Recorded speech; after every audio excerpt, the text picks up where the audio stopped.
Well, Curtis, welcome back to Teesside. This is, for you, in many ways, where football started, wasn't it?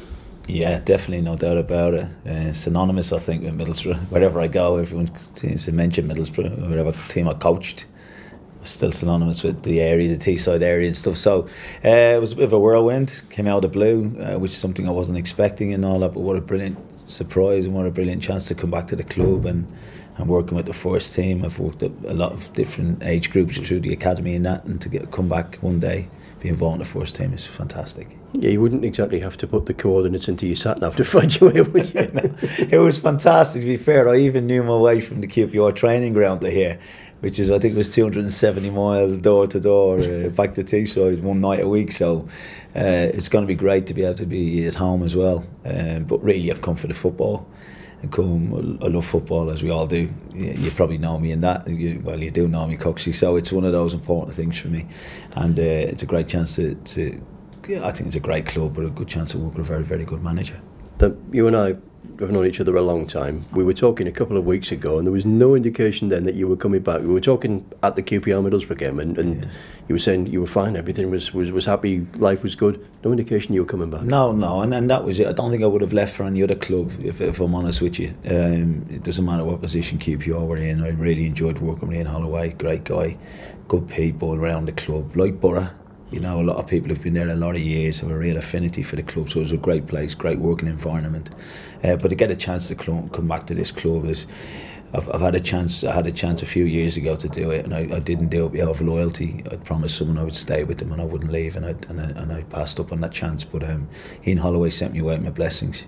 He's very good friends with Tony, and I spoke to the chairman too, who I know quite well, and it just fit fantastically well for me. And as when we were speaking 3 weeks ago, I was saying, I'm all right, I'm getting along okay. I'm in a little flat down in London and pottering along, and it's okay. My daughter's in uni down there, but the chance to come back to this club is, you've got to grab it with two hands. You say you've done virtually everything at this club, player-wise. You got your testimony, you hear you that long.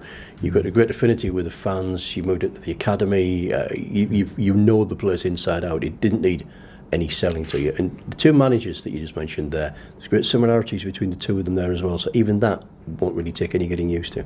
No, not at all. And I think Tony probably spoke to Ollie about me, and Ollie spoke to me about Tony about the manager, and they're very, very straight guys, want hard work, honesty, and it sounds like the area, doesn't it? It sounds like the people that live in the area and the people that the players want to see. They want to see players giving a lot. I wasn't the most talented, as you know, Coach. I ended up spending 10 years, 11 years here because I give them a lot.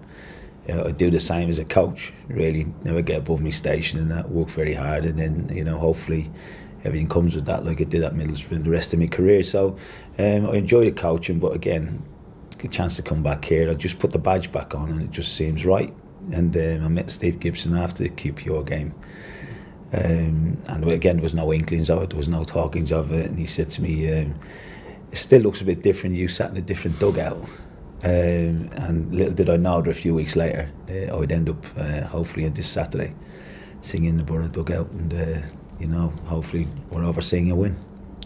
With all due respect to everybody at QPR, you say you feel back home here, but literally back home. The family must be made up with this. Yeah, my little one's absolutely ecstatic. She's 13. My two oldest ones have always been associated with Middlesbrough. They came when I was a player, they came when I was a coach, they came when we came back to play. So they've known what the football life. My 13-year-old's only kind of had a little touch of it, and what was it like when you used to go to the games, and she's a Middlesbrough fan, and when I told her I was coming back, she was straight on and she was filling out a sheet of the players' names for me, as if I didn't know. Do you know what I mean? Just she did that for me. Dad, you might need a hand on the day and stuff like that. But I just think it's important for her. I can go now and see her play netball games. I can go and do different things during the days, which are very, very important, which you miss sometimes when you're stuck in a hotel room or a flat. But at the end of the day, that's the way coaching is now in the country. It's too precarious a business to be moving family all over the place. You could be there for 2 years, 2 months, 20 years, you don't know. So no, it's brilliant for me, and I'm going to grasp it with both hands, as I said to you. I'm sure you've looked at that list. We all need help, so well done to her. She's done that. Yeah. All joking aside, you've walked into a club which is still Still changing, still in formation, for want of a better expression, from falling back out of the Premier League again, and a lot of changes in the last 12, 24 months, really, at a football club here. Yeah, hugely, but that's football, isn't it, Coxie? You know, there's not a lot of stability, you know, around many clubs, and I think we've probably got one of the most stable chairmen in the country, if not in the world, in Europe. You know, there's no doubt about it. So if there's going to be changes made, the changes for the right reasons. They're not knee-jerk, are they? Do you know what I mean? So I think, but the chairman and everybody seems to be really happy with the appointment of the new manager. And you'll probably sense around the club. I've come in, I've only been in a couple of days now, and the atmosphere is great. Lads are working very hard. They're being made to work very hard. But there's not a lot of moaning. They're getting their heads down and working, and they can see what the manager wants from them.